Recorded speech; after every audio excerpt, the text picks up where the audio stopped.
Welcome everyone to our webinar, Nuclear Power and Climate Change. Can small modular reactors deliver? My name is Prajna Singh, and I'm a student at the Masters of Public Policy and Global Affairs program here at UBC. This event is co-hosted by UBC's School of Public Policy and Global Affairs and the Institute of Resources, Environment and Sustainability. Before going further, I'd like to acknowledge the traditional, ancestral, and unceded territories of the Musqueam people where the UBC Vancouver campus is located. I offer immense gratitude and thanks to the nation and to the Musqueam peoples who have been the protectors of these lands and these waters for a millennia. A few housekeeping notes. This webinar will be recorded and later posted on the SPPGA website. We invite your questions for our panelists in the Zoom Q&A and not in the chat at the bottom of your screen. It's now my pleasure to introduce you to today's speakers. Our moderator today is Dr. Allison Macfarlane, the director of UBC's School of Public Policy and Global Affairs. Her research has focused on technical, social, and policy aspects of nuclear energy production and nuclear waste management and disposal, as well as regulation, nuclear non-proliferation, and energy policy. Dr. Macfarlane has held both academic and government positions in the field of energy, environmental policy, especially nuclear policy. She was the first geologist and the third woman to chair the US Nuclear Regulatory Commission from 2012 to 2014. Thank you for being with us, Dr. Macfarlane. Sorry. We are joined today by Dr. Mycle Schneider, Convening lead author of the World Nuclear Industry Status Reports. Mr. Schneider works as an independent international analyst and consultant on energy and nuclear policy based in Paris. He is a founding board member and spokesperson of the International Energy Advisory Council. He is the member of International Panel on Fissile Materials, a founding member of the International Nuclear Risk Assessment Group and the International Nuclear Security Forum. He was honored with the Right Livelihood Award, or the Alternative Nobel Prize. We are also joined today by Mr. Ali Ahmad, research fellow studying energy policy at Harvard Kennedy School Project on managing the Atom and International Security Program. His research interests include energy security and resilience and the political economy of nuclear energy in newcomer markets, with a focus on the Middle East. Outside academia, Ali is a senior consultant at the World Bank advising the energy and extractive industries global practice. And last but not least, Professor Henry Ramana is Simmons chairs in Disarmament, Global and Human Security, and also the director of the Liu Institute for Global Issues at SPPGA. He is the author of The Power of Promise, Examining Nuclear Energy in India, and co-editor of Prisoners of Nuclear Dream. Ramana is member of the International Panel on Fissile Materials, the Canadian Pugwash Group, the International Nuclear Risk Assessment Group, and the team that produces the annual World Nuclear Industry Status Report. Now over to Mycle Schneider.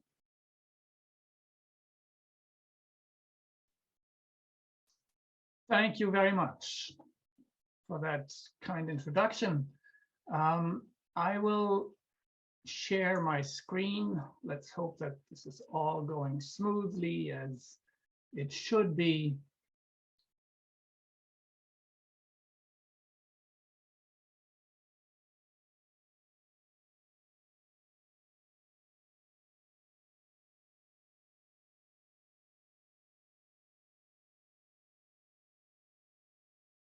No, it's as usual. We just had it nicely there.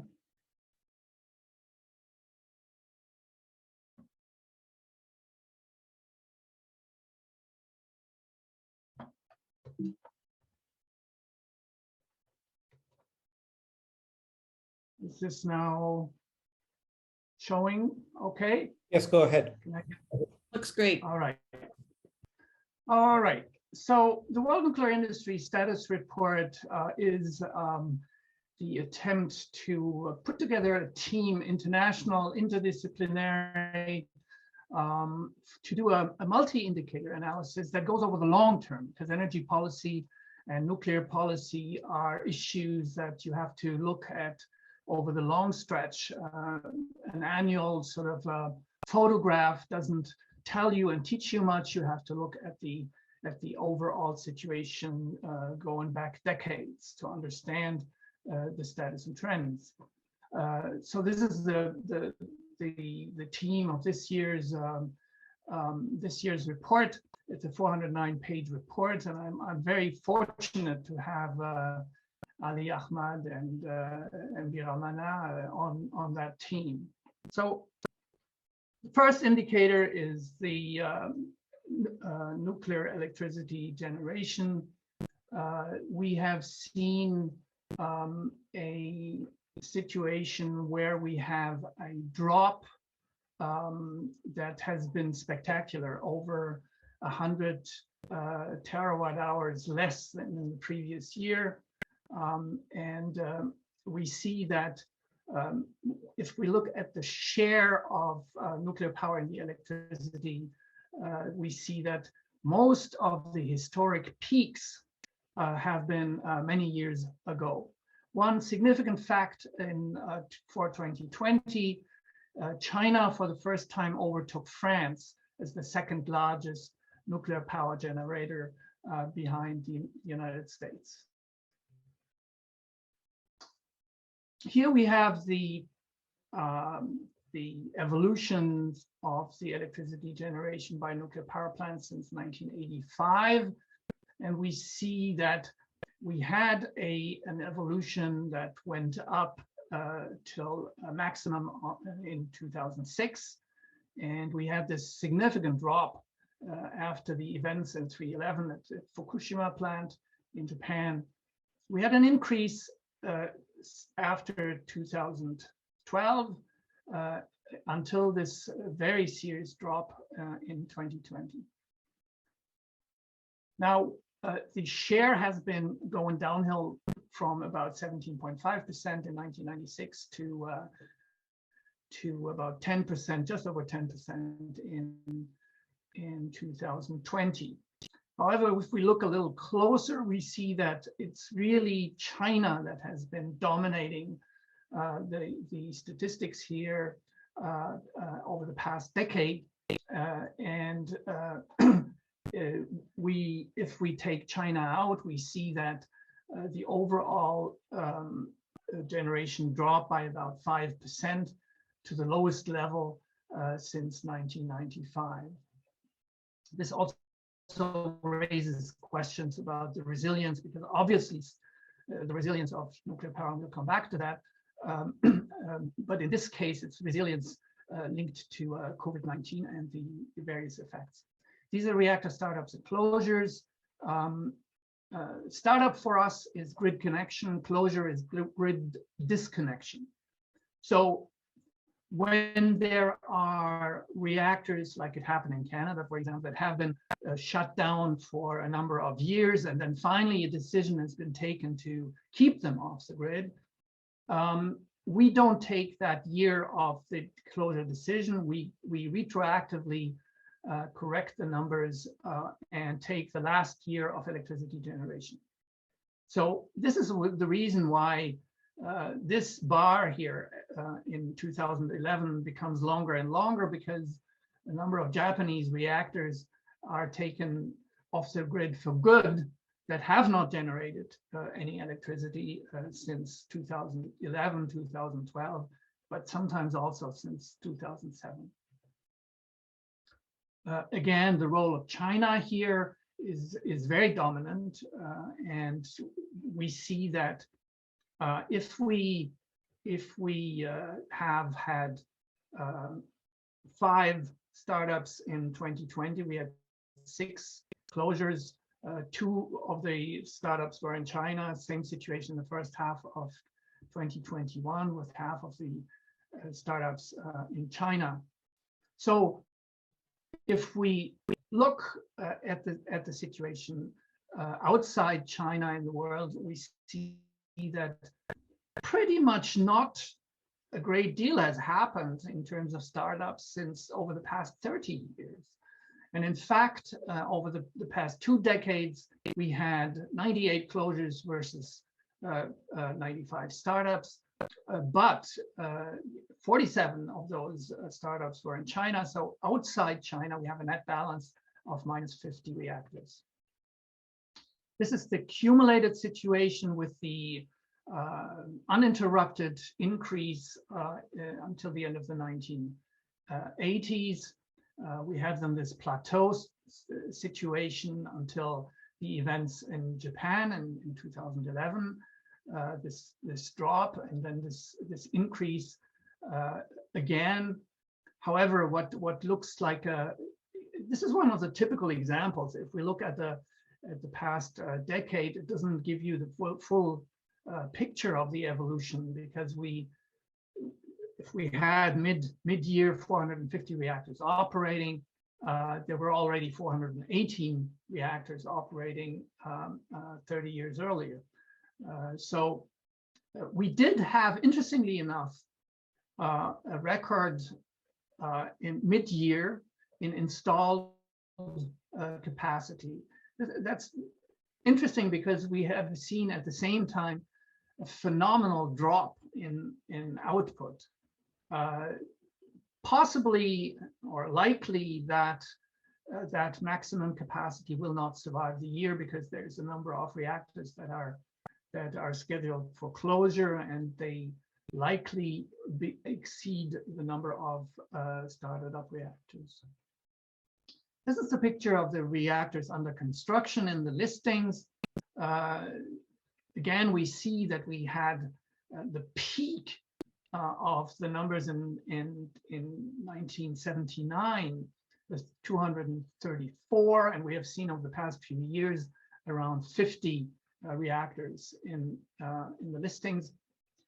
Now, under construction does not necessarily mean those reactors actually start up at a given point in time.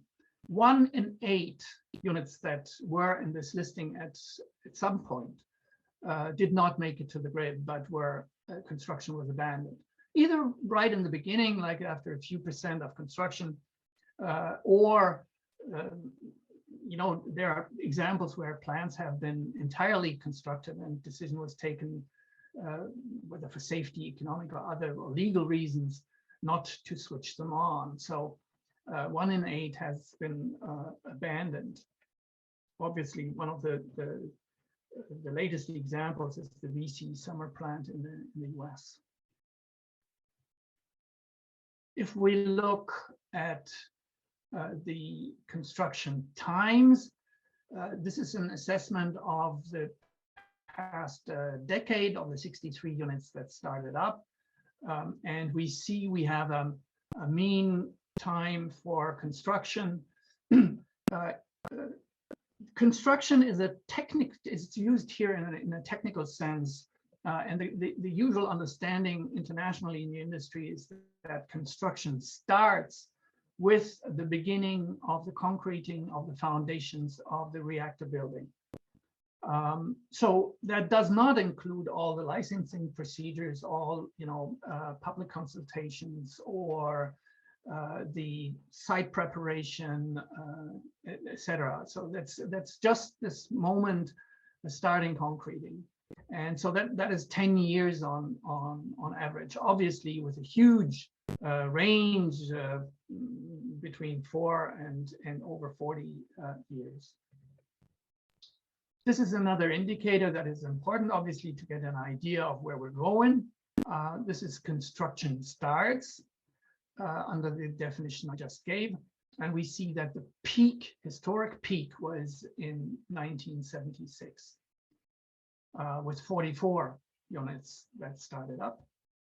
And we see that we have had 6 construction starts in the first half of 2021, 5 over the entire year of 2020, 6 in 2019. So that is sort of the between 5 and 6 is sort of what we've seen over the past few years. That compares with 44 at the height of the constructions. Obviously, many of those were not completed. No surprise here that we see the dominance of China in this process. Up to 10 in 15 units started building in China in 2010. but we also see that there was a very significant change in strategy. In fact, in China, the Chinese decision makers were deeply shocked by the events in Fukushima, and they froze the entire building program and didn't give any new construction licenses for 4 years. So there was no construction start in 2011 and none in 2014. There were construction starts, I believe it was 7 in 2012 and 13, but those were far ahead in the planning, and they basically let them go. But the strategy change was also that basically China abandoned the generation 2 serial model and went on to generation 3. So really deep influence of the events in Fukushima. And obviously we see how significant China is in the overall construction starts. You take off China off the chart, and it's really, it trickles down to not much in terms of new projects. The report has always country focus sections. I give you just a few brief examples. This is the US. These are 23 reactors subject to early retirement over the period 2009-25. 12 of those have already been closed. Now we've seen that we have had various cases of reversed early closures. By now, the Byron and Dresden plants have also been bailed out through legislation change in Illinois. A blip on France, a dramatic decline in nuclear electricity generation in 2020. It dropped by almost 12%.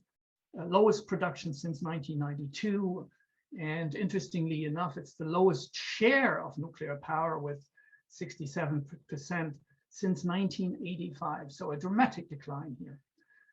We have done an analysis reactor by reactor, and the result is quite amazing. It's 115 days on average, obviously with a large range of different outages per reactor, but the average is 115 days per reactor, so it's almost like a third of the time that units have been down with 0 production. This is not including reduced generation or load following. A couple of slides on Canada. We've seen also that this is a country that has done relatively early building. The latest startup in Canada was 1993. And since then, we have seen only closures, no startup. If we compare the top 5 reactor fleets in the world, if we look at production by production and compare that to Canada, China is the only country that is below 10 years. We see South Korea with just over 20 years. Russia is an interesting exception because it had, over the past few years, reduced its average age by closing the oldest reactors and start up a few new ones. Then we see France with a straight line since the middle of the 1980s. We see the United States with a straight line since the middle of the 1970s. The world is pretty much on a straight line as well. It's bowing a little bit over the past few years because of the China effect. And if we look at Canada, it's exactly between the United States and France with an average age of 38 years. So I will leave it with that. I'm not going to read this. I just wanted to make one remark. Obviously, we have demonstrated, documented these assessments in great detail in the report. And what I'm so very much concerned about is that when you look at the media, international media, these days, you listen to the radio, watch television, you get the impression that an impression about the state of the nuclear industry, like a vibrant industry with lots of projects, lots of building, etc. And never, ever I have seen a gap that is so deep between the reality of the numbers and what is happening on the ground and what the impression you can get from the reporting and from various decision maker talks. Thank you very much for your attention. And with that, I hand it back.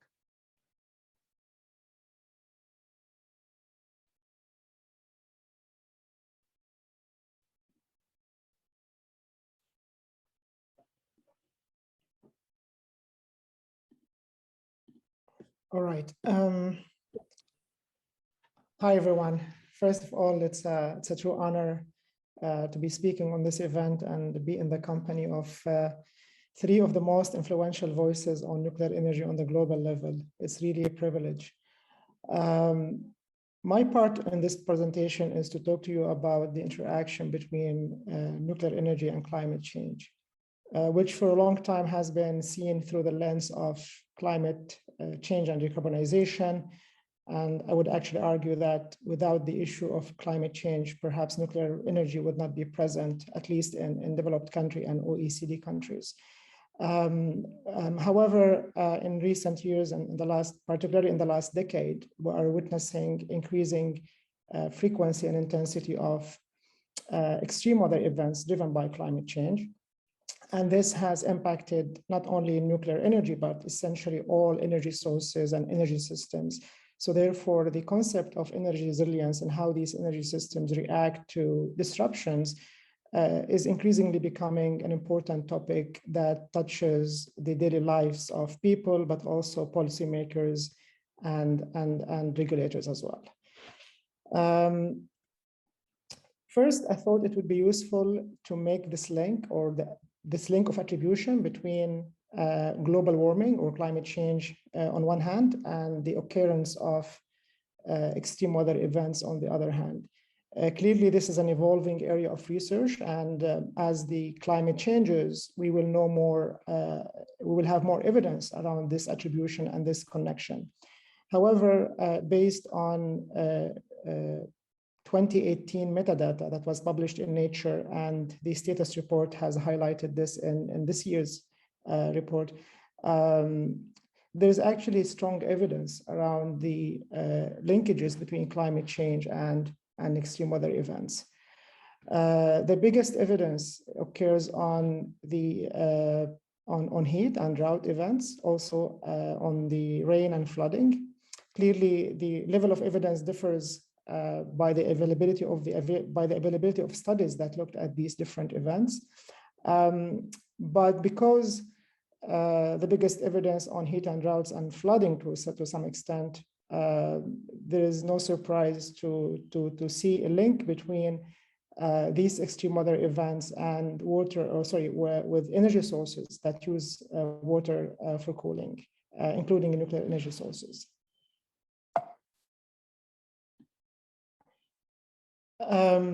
The nuclear industry itself has faced or continues to face a lot of issues when it comes to disruptions, when it faced with extreme weather events, and this has been the case at least publicly since 2003, when there was this massive heat wave in Europe that shut down many reactors, but also much more recently we are seeing increasing frequency of these shutdowns. I really encourage you to look at the status report this year, which has a dedicated chapter on climate change. And inside this chapter, there is a focus case of France. And France is an interesting case because a lot of these reactors are located on rivers that are prone to droughts and water availability issues, and also regulatory problems that have impacted the operations of the French nuclear fleet. However, not only in France, maybe in France, the case is more prominent because France relies more on nuclear energy than perhaps other countries. But we see also disruptions reported in the US, in Canada, and also in other parts of the world. When it comes to disruptions of nuclear power and energy systems in general, the immediate thought jumps to water availability and temperature, and that's justified because normally most of these disruptions are attributed just to that. However, there are also different layers of these disruptions, and sometimes global warming does impact the operations of nuclear power plants in kind of indirect ways. And this slide just gives you an example of that indirect disruption. For example, we have seen so far a number of disruptions in the operations of nuclear reactors due to the proliferation of jellyfish that blocks the water intakes of nuclear reactors. And scientifically, it's been shown that the numbers of jellyfish really dramatically increase in warmer than average waters. This is just one example of how, from South Korea, of how this problem brought to a halt for Korean reactors just earlier this year. Earlier this year, I also published a paper on the quantification of impact of climate change on the operations of nuclear power, and this slide. Also, this figure, which is also present in the status report, looks at the anatomy of climatic disruptions in nuclear power reactors. And in general, these disruptions can be divided into two categories. The first category is the thermal disruptions, which links to water temperature and water availability. And these systems usually are connected to the cooling system and the safety operations of the reactor. So these systems are intrinsic to the operations of the reactor itself. The other category includes violent storms such as hurricanes, typhoons, lightning, strong lightning, and floods. We see that this type of interactions, or this type of disruptions, does impact mostly the electrical component of the reactor. For example, impacting the grid that transports the power out of the reactor, or impacts the transformer station just outside the reactor. And because of this damage to these critical electrical equipment, the reactor will have to be shut down in order to run safely. Beside these two main pathways, as I mentioned earlier, there are a number of indirect pathways. Jellyfish is one example, but also we have other examples such as wildfire, which could be triggered as well by higher temperatures and droughts, etc. But there was a case in the US where a wildfire surrounding a nuclear reactor also forced a shutdown because the workers or the staff of the reactor needed to be evacuated. So this is just an example of how sometimes we have also indirect effects of these extreme weather events. I know that Ramana will talk after me about SMRs, so I thought it would be also useful to share with you some of my thoughts on the linkages between extreme weather events and small modular reactors in particular. The only thing I would say first that this is just preliminary, these are preliminary thoughts, and it's an invitation for me and Ramana perhaps to develop this area of research further, because I believe there is a scope for more research around the particularity of small modular reactors. But in a preliminary way, let me say that small modular reactors, since they are promoted by the nuclear industry and by the developers who are building these reactors, are more geographically deployable, because we hear about small modular reactors being pitched to countries with a small electricity grid, or to islands with decentralized power generation. Because of this geographical diversity selling point, this could actually backfire, because this geographical diversity is also means that we are deploying nuclear energy systems into areas which arguably could have bigger climate risk than areas we know already. One example that comes to mind is the case of Jordan, which Ramana and I have worked on for many years.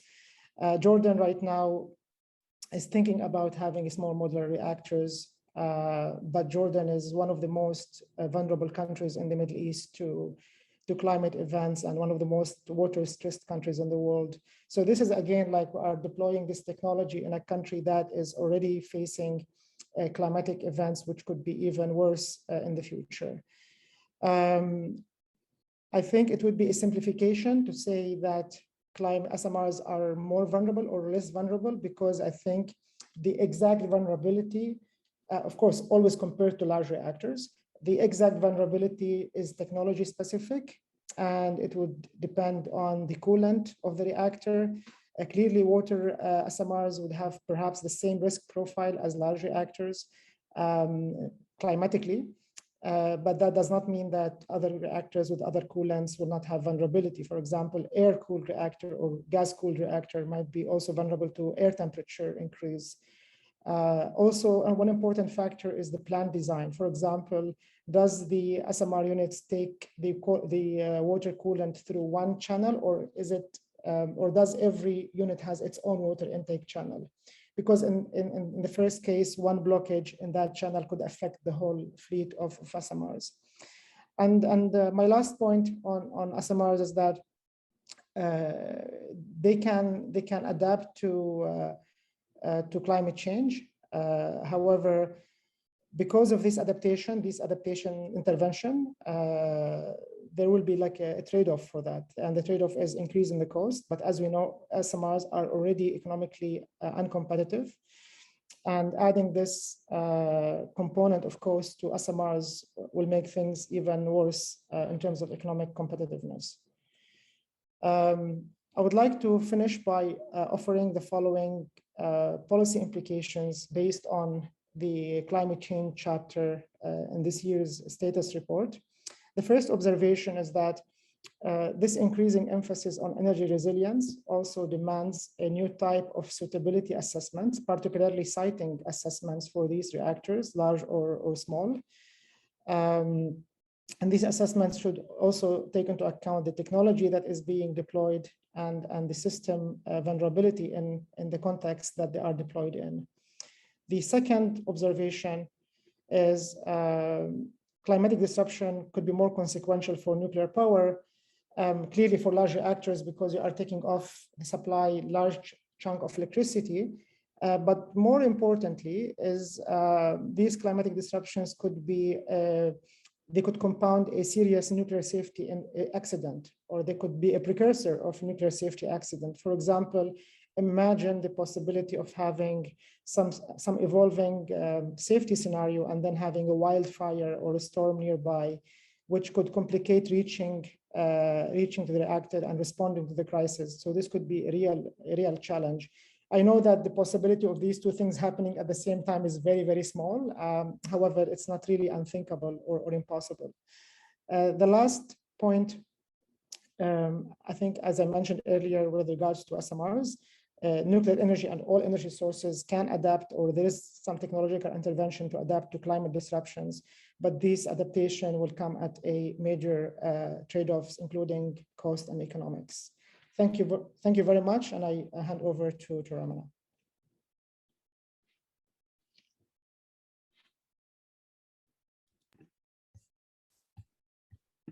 Thank you.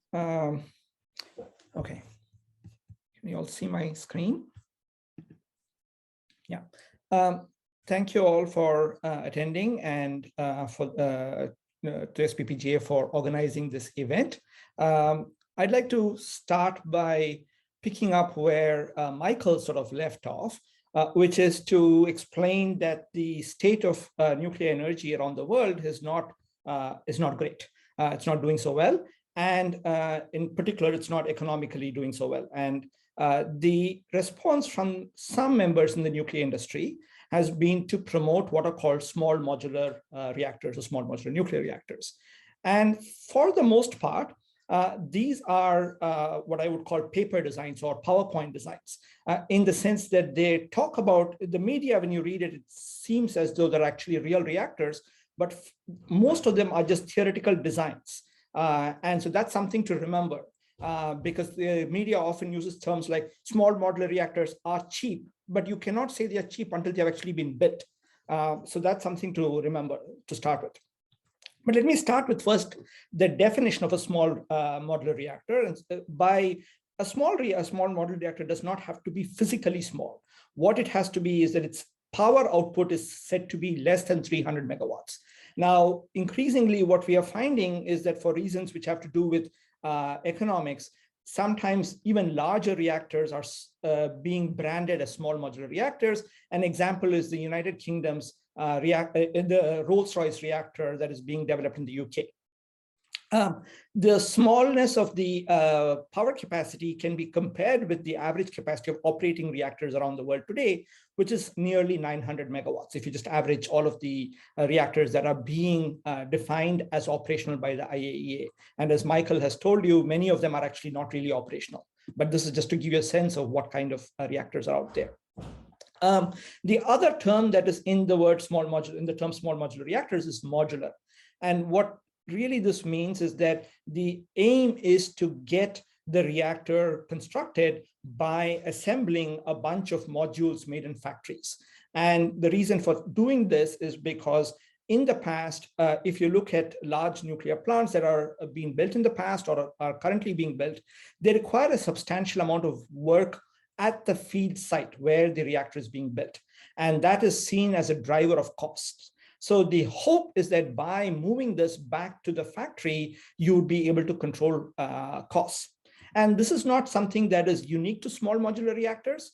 Even large reactors use this idea of modularity. So the AP1000 reactor that is currently under construction in the state of Georgia in the United States, and 2 power plants in China of this design, it was said to be a modular construction process, and Westinghouse projected that they would be able to build the AP1000 in 36 months. And in the old days, if you could go to the Westinghouse website, you would see that there would be this little animated video showing various blocks coming together, step 1, 2, 3, 4, up to 36. And then at the end of 36, suddenly you'll be seeing a fully constructed power plant.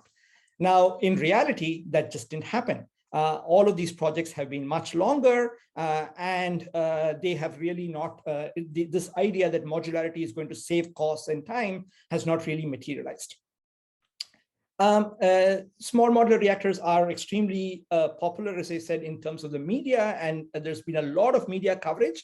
I'm going to focus specifically on Canada because we are in Canada, and because I think Canada is one of the leading countries where SMRs are being talked about for reasons which we can go to in the Q&A if anybody wants to know.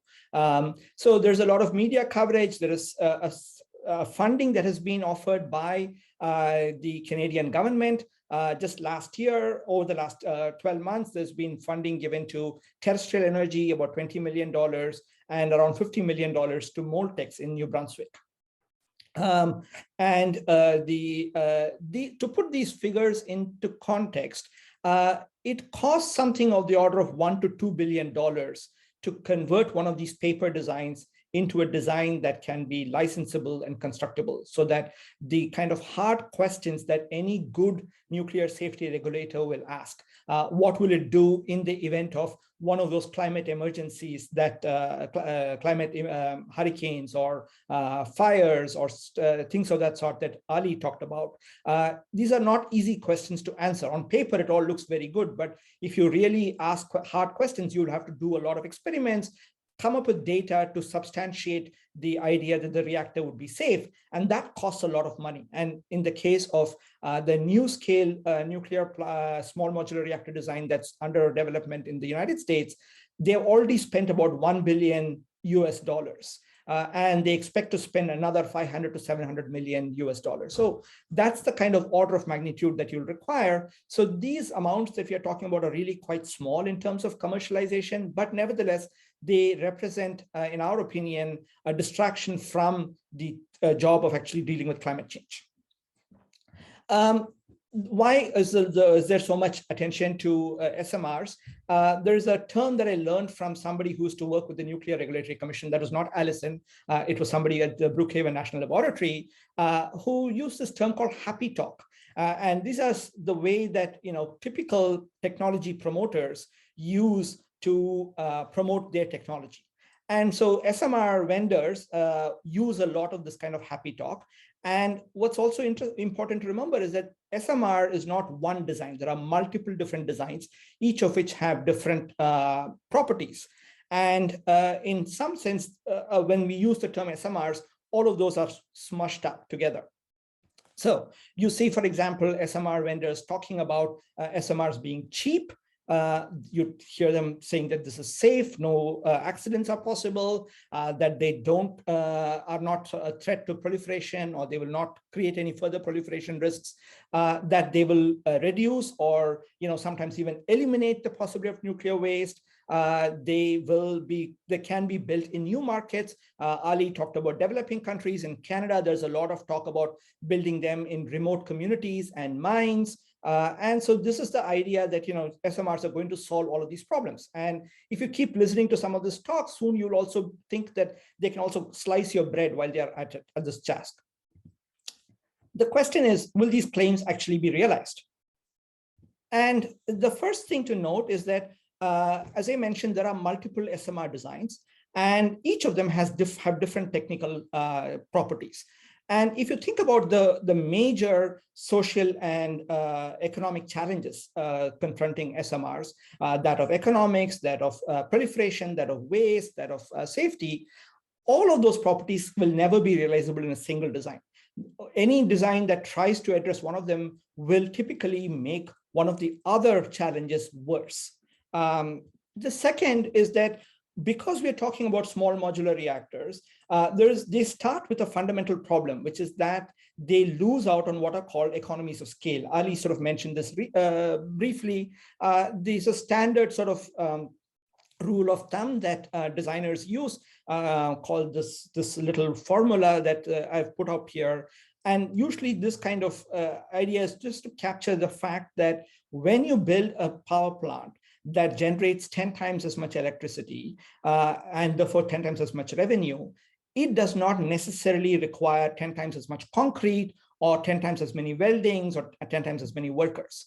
And so there is a gain that is obtained when you go to larger sizes. When you go to smaller sizes, therefore you lose out on these economies. And as Mycle explained, nuclear power is already challenged economically.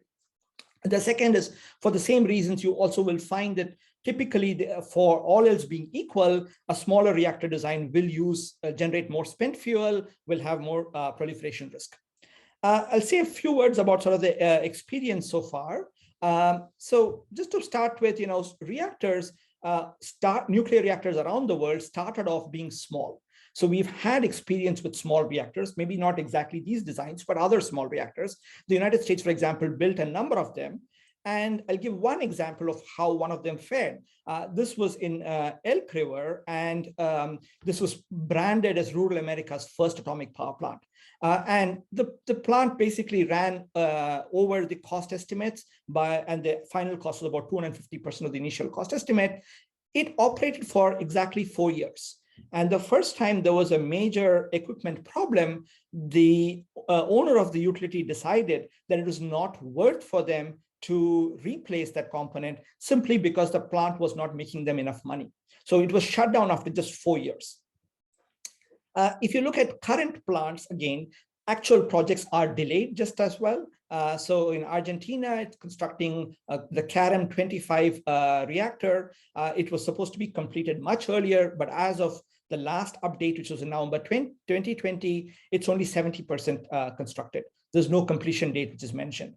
China recently had one small modular reactor become critical, the high temperature gas cooled reactor. That was projected to, construction started in 2012. It was projected to start generating electricity in 2017. It's yet to do so. And in Russia, one floating power plant that was constructed was projected to start operations in 2010, 3 years after construction started. It was finally commissioned only in 2020, and the 1 year of experience we've had with it has been quite poor. Proposed reactor designs are also being delayed. So India had an advanced heavy water reactor that was supposed to be operating by 2011. There are still no construction plans. Russia had planned 3 commercial fast neutron reactors to be operating by 2020. Only 1 construction has started as of June 2021. And NuScale in the United States has been delayed by at least about 15 years from original plans. Costs of NuScale have also been gone up. And there's every indication that it'll be further delayed because there are serious safety problems that have been identified by the Advisory Committee on Reactor Safeguards. Potential customer countries are not buying these kind of reactors. We did 3 case studies in the past on Ghana, on Jordan that Ali mentioned, and Indonesia, and none of them have really sort of moved on very fast. So let me just finally end with just 2 large points, which have to do with the title of the presentation, which is about small modular reactors. Can they help with climate change? And I'll sort of generalize it to ask the question, can nuclear power really help with climate change? So I'll very briefly mention that there are sort of standard 3 sets of arguments which talk about why this is not desirable. Right, there are the risk of accidents that many people know about, as was the case in Fukushima. There is the risk of proliferation and the possibility that countries that get nuclear power can use it to develop nuclear weapons, as was the case in India, where I grew up. And there's also the whole challenge of dealing with nuclear waste. But in line with sort of the what happened here? Sorry, with the presentation that we've had so far on the World Nuclear Industry Status Report, we have really focused here on the status of reactors that are being built and how these projects are going. And if you look at those things, there are 2 points which I think make it very difficult to think about nuclear power as a solution to climate change. The first is the timeline. As Mycle said, all of these reactors take a really long time to build. They take even longer to actually develop from scratch from a paper design. And so in the time scale that organizations like the IPCC tell us that we have to reduce emissions, it's not feasible to imagine large numbers of these coming online. And the second is that these are hugely expensive. With every other source of power, especially wind and solar, becoming much cheaper, I don't think this is going to be a feasible way to deal with climate change. I'll stop here and open up for questions. Thank you very much. Okay, great.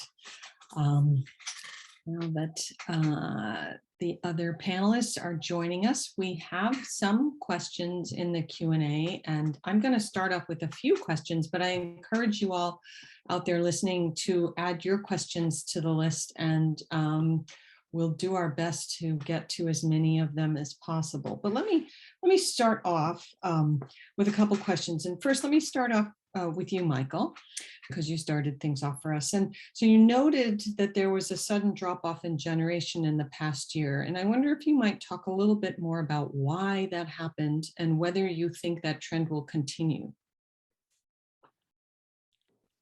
Yeah, thank you very much. Thank you very much, Allison, for moderating this. Thank you, UBC. I should have started by saying this, but I was a little slightly disconcerted about the technical glitch here. And thanks to the staff, obviously, and to the students that have been participating in the preparation, if I got it right. So why was there this really historic drop? I mean, it's the largest drop in generation of nuclear power, with the exception of the post-Fukushima years, 2011 and 2012. So it is very remarkable. And 100 terawatt hours, there's only 5 countries in the world that generate more power in a year than 100 terawatt hours. So it's a dramatic drop. The reasons for that is obviously, on one hand, is COVID-19. This has led to various consequences. One was that consumption dropped, so there was less electricity demand, but it also had significant impact on outage planning. You see, operators, nuclear operators, wanted desperately to avoid to have thousands of people come in, flooding a plant in order to do major maintenance or whatever repair work, refueling, et cetera, et cetera. So that's not what you want to do in a pandemic. So these outage schedules have been completely, entirely redone, and there will be consequences that go far beyond this year. They will go definitely into 2022, and the implications are phenomenal. Not only on the output side, but obviously economically. We had several months where there were no inspections on site as usual, so either reduced or none at all. There's all kinds of consequences. So that's the COVID side. But there are other reasons, and France is probably the best example, because France has been dropping in output for the past 5 years, and the reason is basically, look at the average age of these machines. If you have a 30-year-old, 35-year-old, or like in the US now, on average, over 40-year-old machines, well, if you have a 20-year-old car, to keep it on the road is more complicated, and it's more it needs more repair work than as I well know. So a 40-year-old car, imagine. So it is very clear that what happens in France in particular is that these old reactors are providing a lot more maintenance work during outages than planned.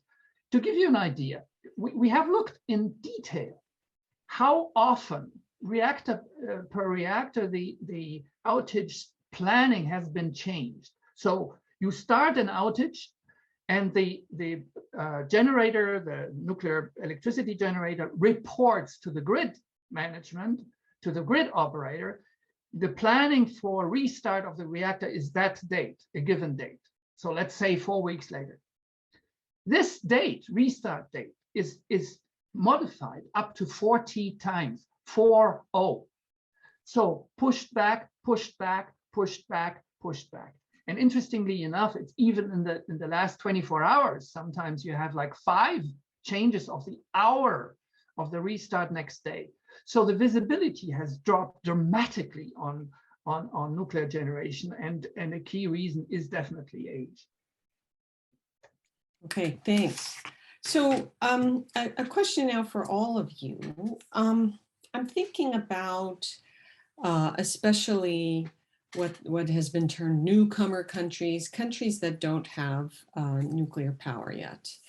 And I'm wondering how attractive the small modular reactors are to them. And Mycle, you mentioned this earlier, this mismatch between the reporting and the reality, but I wonder if you have a sense of who is truly interested in small modular reactors and what their motivations are, and a sense of whether anything will come of this or not. Because, clearly, if you need electric power in your country X, you're going to be looking at all your options. So I don't know who wants to start on this, but I'd be interested in hearing from all of you. Ramana, why don't you start? Sure. I briefly mentioned there's a lot of interest. If by interest you mean rhetorical interest, showing up at meetings, talking about it, and so on. But I sort of had one brief slide about 3 country studies that we did, Ghana, Jordan, and Indonesia. And in all of those cases, we chose those countries because they were supposed to be good candidates. And they all had features that made them particularly attracted towards SMRs and not towards large reactors. But when you actually went and looked at them, what they basically say is that if we can get a large reactor, we would rather go with a large reactor. Jordan is probably the best case, and Ali can talk much more about it because he's actually visited and talked to them about why that's happened. But I'll just say one other thing that, I think in some of these other cases, what we find is that there's not just an economic cost, but also political cost associated with starting a nuclear program. And in many of those cases, that requires the institution that is going to be developing it to be, fighting with other institutions for scarce public money. And for them, they basically say the only way we can get that is if you're going to pay this cost, we might as well have a large operating capacity, and B, the only way we can show ourselves to be serious players is if we have a large generation capacity. So this is what happened in Ghana. They are fighting with the big hydropower organization there. And if you say, I'm going to develop 300 megawatts, that doesn't buy you very much, right? So they really go straight to 2000 megawatts. So that's just my experience based on these case studies. But I'll leave Ali to talk about Jordan, which I think is a very interesting case. Indeed. I think first I would like to say that a lot of the interest about SMRs also is inherited from interest in nuclear energy in general, and especially in the Middle East. And this interest is not necessarily aligned with economic rationale. In fact, I would say economics is the least important factor when it comes to considering nuclear energy in the region. When you look at it from this perspective, the alternative is, or the other rationale is more implicit. One that Ramana referred to is the political one, is the geopolitical one as well. If you take it from this lens, then actually SMRs does make sense a little bit, because for them it's a lower priced entry point. So it's like you are entering a club, a nuclear power country club, whatever that means, even though if you don't have control over the technology or or control over how to operate it or control over the risk, it doesn't matter for them as long as you have built a reactor on your ground. So maybe in their mind it's a lower priced entry point. But despite that, actually it's really intriguing that nothing has materialized. All what we have seen in the Middle East, you would expect Jordan to have acted on this like long time ago, but they didn't. I mean, there are different reasons. First of all, Jordan financing problems for large reactors also were not solved for small reactors, because yes, the capital cost is smaller, but it's not insignificant. It's a $1 billion almost, if not more, which is quite significant. Let alone a lot of the Allison, you know this very well. Like when you establish a nuclear program, it doesn't matter if it is small or large. You have to have some infrastructure, institutional infrastructure, physical infrastructure, capacity building that has to be there, regardless if you need a small reactor or a large reactor.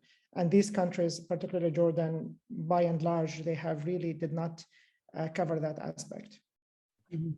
Yes, hopefully you would have a robust regulator to ensure your country's safety and economic safety. Mycle, did you want to weigh in?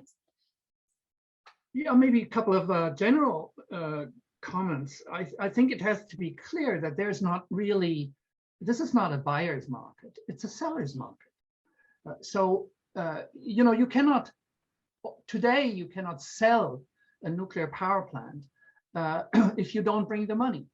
And it's one of the reasons why the only major exporter has been Russia, with the model of providing the financing up front and having a guaranteed fixed electricity price in order to get money back. But the drivers are different from country to country, and I'm always warning to kind of generalize. I mean, the interest from France is not the same than from China, even if they do combine projects. But the interest of China to co-finance a nuclear power plant in the UK is dramatically different from France. But they find each other because they have their own drivers that then finally leads to a project that is many years behind schedule, is go over budget, and et cetera, et cetera. But both have their drivers. Now, what I tend to believe, besides all, it's interesting too that of the 63 nuclear reactors that started up, 8 in 10 were built either in nuclear weapon states or were exported by nuclear weapon states controlled companies to other states, 8 in 10. So it's interesting also. It's not only, this is not to say spreading nuclear weapons, but it's interesting to say what makes that, the fact. Is it centralized decision-making, lack of democracy in some cases, secrecy? I don't know. There's research really lacking into the remaining drivers. But to me, maybe the most powerful is the lock-in effect. There is no other economic infrastructure project I can think of that locks in two countries into a, for many decades, into a relationship that has, a strong bind, that is, strategic, that has potential military implications, et cetera, et cetera, et cetera, decades long, especially if it's a model like the Russian one, where you deliver fuel and you take back the spent fuel. So you basically have the kind of complete service here, and the dependency. I mean, Ukraine is a good example. We have seen to what also that can bring with it, in terms of dependency for fuel supply, et cetera. So I think that those are, it's not a silver bullet answer. I mean, I think there are various drivers, but I think the lock-in effect is a very powerful one. Yeah, interesting. So we have a stack of questions, and I'm afraid we're not going to get through all of them, but let's start with a couple, and we'll start with some of the early ones from Hadi, and this is mostly to Ali, I think. One question was, why not use dry cooling towers? And the second part of that might be, wouldn't a broader range of applications for these new technologies mean that SMR, maybe Ramana, you should take this bit, mean that small modular reactors would be built to be more resilient than if they were optimized for electricity production? So Ali, why don't you go first? Yeah, I mean, the idea of dry cooling is interesting because, yes, I mean, once you move to dry cooling, whether it's direct dry cooling or indirect, because both modes actually reduce reliance on water. So yes, you are intrinsically reducing the vulnerability to water. However, there are 2 points to highlight. The first one is, while you are reducing your vulnerability to water, you are still vulnerable to ambient temperature, because the laws of thermodynamics, the heat exchange is not happening with water, now it's happening with air. And therefore, if the air temperature also changes, and air temperature can actually changes faster than water, then actually you are also vulnerable to ambient temperature. The second point is on economics. So dry cooling systems, if I'm not mistaken, Ramana, please correct me, I think they are 5 to 7% less efficient than wet cooling systems. So you have a significant economic loss. Whether you are building a new dry cooling or repurposing an existing plant, also the redesign will cost a significant amount of money. So I think these two components would actually complicate the story of dry cooling. Before I move, I give Ramana to answer about the other part of the question, just quickly, because I think also somebody asked something about hydrogen, which you could also put under this optimize this multiplicity of applications and multiplicity of things. Honestly, I think there are already existing complexity within the system to deal with on the safety and security and economics level. And once we start looking about these hybridization with other energy systems, then I think some of these designs, especially those that are not tested or not built, we are really crossing an uncharted area in terms of safety and design. But I'm sure Ramana will have a more eloquent answer to this part. No, I think we've sort of covered most of the points. I'll just add very, very briefly two things. One is that dry cooling systems can be pretty expensive, as you mentioned. So a good example is what happened in Diablo Canyon in California, where PG&E decided that if they are forced to use dry cooling, they would rather shut down the reactor. That is one of the drivers for that decision. The second is, I think, in terms of these multiple streams of or multiple purposes, this has been sort of looked at. Hadi, the people who've done the best analysis of this, Granger Morgan and Ahmad Abdullah and others. And they basically said this is not going to rescue small modular reactors. And one way to think about it is that if you are, most of these purposes require cheaper energy. And if you're going to generate your energy using a very expensive process, then it's not going to work out in the market. Okay. Great. So let me put together a number of questions that basically talk about funding of these, especially of SMR research, and you all may want to weigh in on this. Why are SMRs getting public funding? Why are SMRs getting not just public funding, but private funding? What is the attraction? Because they have been getting both. So in your views, why is this happening? Especially if they aren't going to be realistic in terms of dealing with climate change. Mycle, maybe you want to start with that, because I think you guys deal with that too in your report.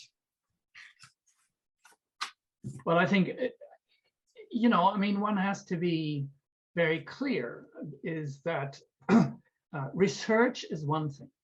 And there's a number of areas that are being looked at in the course of development that are crossover areas that can be used elsewhere. Ramana's book is called Power of Promise, right, on India. And this is you do a book on SMRs and you call it The Power of Promise, and it would work just as well.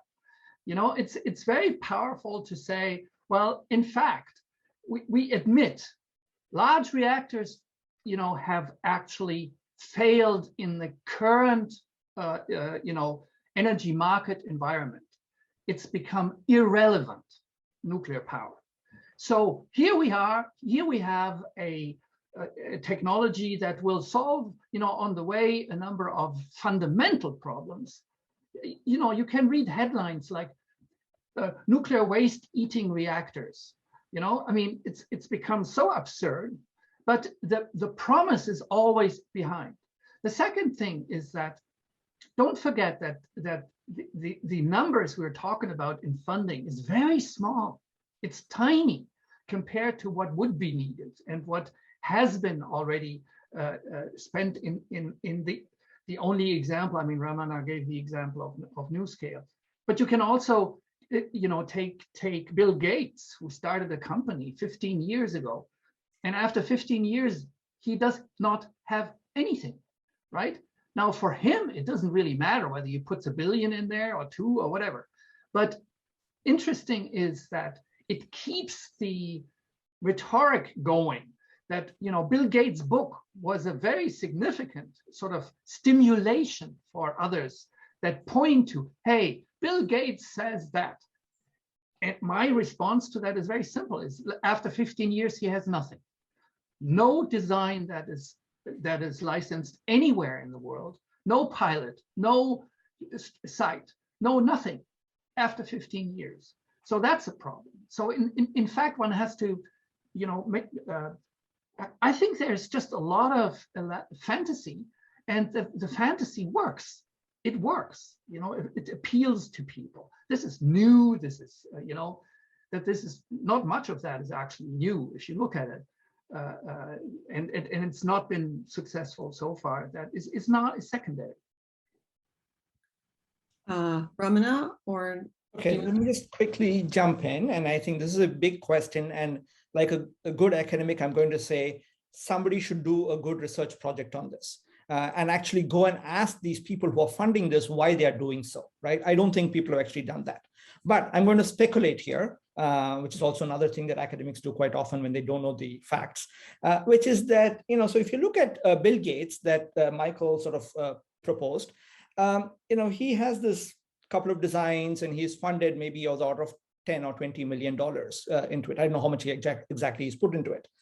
But then he goes out, he has the money to fund the whole thing. I mean, he has, all the billions of dollars in the world, but he doesn't put that money. What he does is, as soon as he does puts this 10 or 20 million dollars, he goes to Washington, he goes to Beijing and tries to canvas for money. And yes, sure, DOE has given them $80 million. All right. So there's a lot of public money that can be sort of, privatized. And the second thing to say is, I think Gates or any of these people, they are operating like venture capitalists do, which is that they put money into a whole bunch of projects and hope that one of them is going to become like a Facebook or something that's going to throw up huge amount of stuff. And they don't mind that the other 19 projects really don't go anywhere. Right. And the last thing which I would say is there's a larger political economy question here, which is these are, I'll put it very bluntly, these are rich people. They want to, the system works very well for them. All right. They see climate change as a threat. And they would like to have this magic wand that produces new technology that keeps the system more or less working for them as it is without changing anything. And I think that's not going to work with climate change. That's my personal opinion. But I would see that as also a fundamental driver. Okay. Ali, do you want to weigh in on that, on this question? Actually, I think Ramana and Mycle have provided enough answer. Okay. All right. Well, maybe you want to weigh in on this one. If, and this is from John, if nuclear reactors are going to generate less and less power because of age or climate, what technology will use to meet power demand? Please comment on the use of reactors to produce green hydrogen. That's, again, I think we're blessed today because all the questions are excellent. And this is yet another excellent question. My immediate reaction goes to challenging the paradigm that we should always think of supply and how to increase supply. So clearly, there are some parts of the world that are undersupplied and they need electricity, that's for sure. But also there are a lot of parts of the world where per capita people are consuming much more electricity or energy than they actually should. So part of the solution is actually to not only look at the supply options, but also look at the demand option. I think this is, if you ask me as somebody who is curious about the future of energy and like what sort of possibilities that the future might bring, I can imagine where like a future where supply and demand management interact on a daily basis based on the most sustainable option on the day to actually generate electricity. So in this regard, when you talk about renewables, which of course by now, back in 2013, when Ramana and I started working on the Middle East, like when we talk about renewables, people would laugh at us. But now, like in the last 5 years, the Middle East has been the place where renewable energy have broken world records. You have the biggest projects in the world happening there. You have countries, the other day, Emirates, I think, generated like a record also contribution of renewable per day for an oil producing country, which is significant. So these changes are possible, but I think building on the previous question, there is an opportunity. Whenever we invest in technologies, there is always an opportunity cost, because the money we put in a certain innovation, this money is taken away from other perhaps solutions that can be potentially have more chances of success.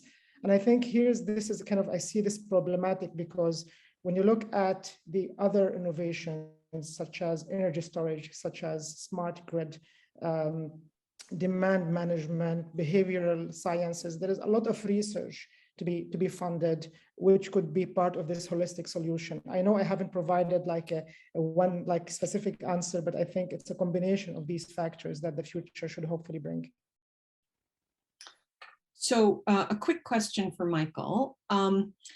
Will the outage issues you talk about be so large that they influence the energy costs at the moment. So will they result in increased energy costs? I think especially this has to do with outage issues in France and whatnot. Yeah, if we stick to the French example, there's two sides to this. One is in France, it's illegal to sell electricity below its cost. In fact, we have seen in the past that the state utility had to charge consumers retroactively for the previous year a significant amount, something like 60 euros or so on average, which is significant, retroactively, because it turned out that they were selling electricity below cost.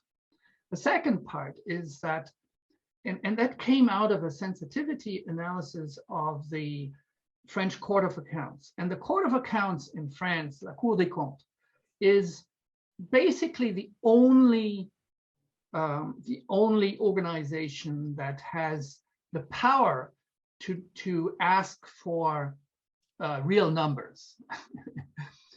I mean, it's very difficult to do actually some of these calculations if you don't have access to the real numbers. The outcome, which is a lot less detailed, which I would have than what I would have liked, but the outcome is very clear. It's like the largest sensitivity to cost is productivity. So if your production goes down, it means that the overall costs increase significantly. So if you combine those two messages, France has a real problem because it becomes definitely, and we don't have the numbers. We don't have the numbers. It becomes more and more expensive, and obviously at the same time, the competitors become less and less expensive.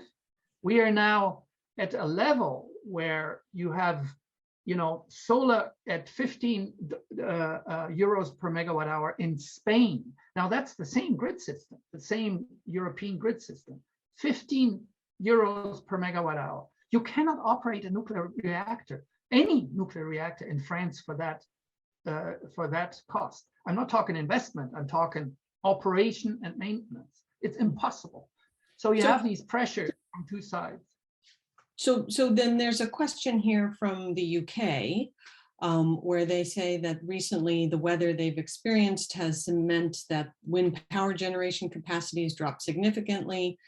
And coupled with the loss of one or two interconnects from our grid from France, they feel it's been a demonstration of where an energy mix, which includes nuclear, is still the right answer for their energy needs. So they ask, what is the biggest hurdle for countries to overcome to get more nuclear power into their energy mix? And you each get to have a 1 or 2 sentence answer because we're almost at time.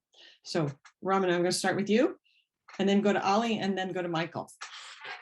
Okay, so it's not clear to me that the answer is nuclear, but I think there's a more general problem here, which is that in our neoliberal economies, as we saw during COVID, the system does not want to build redundancy. They want to optimize, right? You don't want to have backup capacity for everything. And that's actually what is the source of the problem at the UK. So it's not about whether you have nuclear power or not, but it's because the wind and other renewables have not been adequately backed up. Ali? Yeah, perhaps not specifically relevant to the UK, but I see public acceptance being or disapproval, in fact, being a major factor here. To take nuclear projects from being an idea to building them, it takes a lot of public relations by the government, and the case of the UK, I know that has been a little bit challenging, but in other countries, it has been even more challenging. Great, and then Mycle. There have to be at some point some clear strategic decisions. And we come to a point where we see that, the more renewables you push into a grid system, the more flexibility you need. It's not complicated. It's actually pretty simple. But the big problem is that solar and wind alone cover a lot of what was called baseload in the past.